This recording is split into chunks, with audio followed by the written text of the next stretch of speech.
नमस्कार। नवरात्र के दूसरे दिन पर आप सभी को हार्दिक शुभकामनाएं और आप सभी का स्वागत है इस वीडियो में। नवरात्र के दूसरे दिन हम माता ब्रह्मचरिणी की पूजा करते हैं। अब माता ब्रह्मचरिणी कौन है, उनकी कथा क्या है, उनका इतिहास क्या है, ये सब हम जानेंगे आज के इस वीडियो में। जब माता सती ने खुद को यज्ञ अग्नि में समर्पित कर दिया, तब उन्होंने दूसरे जन्म में माता शैलपुत्री के रूप में महाराज हिमावन के यहाँ जन्म लिया। यानी उनका जन्म हिमालय के पर्वतों के बीच में हुआ। बहुत कम आयु से ही वो भगवान शिव के प्रति समर्पित थी और उनकी बहुत ही बड़ी भक्त भी थी। जैसे जैसे उनकी युवा अवस्था नजदीक आती गई, वैसे वैसे उनके मन में भगवान शिव से विवाह करने की इच्छा जागृत होने लगी। एक दिन विश्व भ्रमण करते करते नारद जी महाराज हिमावन के महल पहुंचे और जैसे ही उनका ध्यान माता शैलपुत्री यानी माता पार्वती पर पड़ा, तो वो उनके मन में भगवान शिव के प्रति प्रेम और भक्ति उन्हें साफ साफ दिखाई दी और वो पहचान गए कि ये वही शक्ति है जिसने पहले माता सती के रूप में जन्म लिया था। तब उन्होंने माता को आदेश दिया कि आप भगवान शिव को पाने के लिए तपस्या शुरू कीजिए।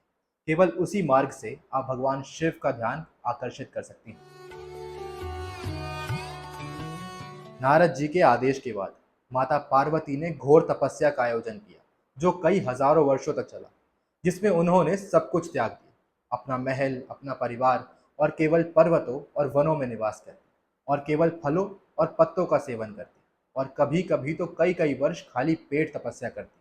हर मौसम में बिना रुके तपस्या करती, भले ही जला देने वाली गर्मी हो, जमा देने वाली ठंड हो, बारिश हो या आंधी हो, वो सब सह लेती। उनकी तपस्या इतनी लंबी चली कि देवता, साधु, ऋषि उनसे प्रेरणा लेते और उनकी भक्ति और बल की प्रशंसा करते। एक समय के बाद देवी देवताओं को माता पार्वती की चिंता सताने लगी और वो सब पहुंचे भगवान शिव के पास।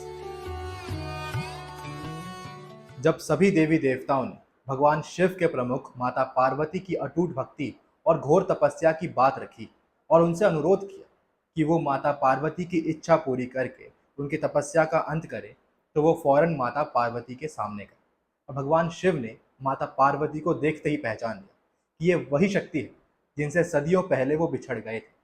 भगवान शिव ने माता पार्वती से उनका वर मांगा और माता पार्वती ने वरदान में भगवान शिव से विवाह करने की इच्छा प्रकट करी। भगवान शिव ने उनका वरदान पूरा करते हुए उनसे विवाह कर दिया।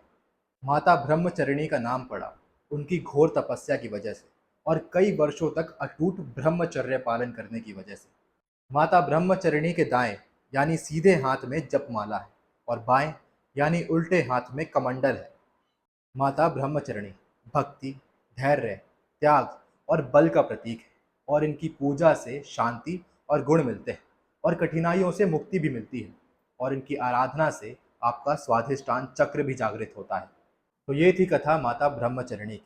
आशा करता हूँ कि आपको ये कथा अच्छी लगी होगी और समझ भी आई होगी। मिलता हूँ आपसे कल माता चंद्रघंटा की कथा के साथ।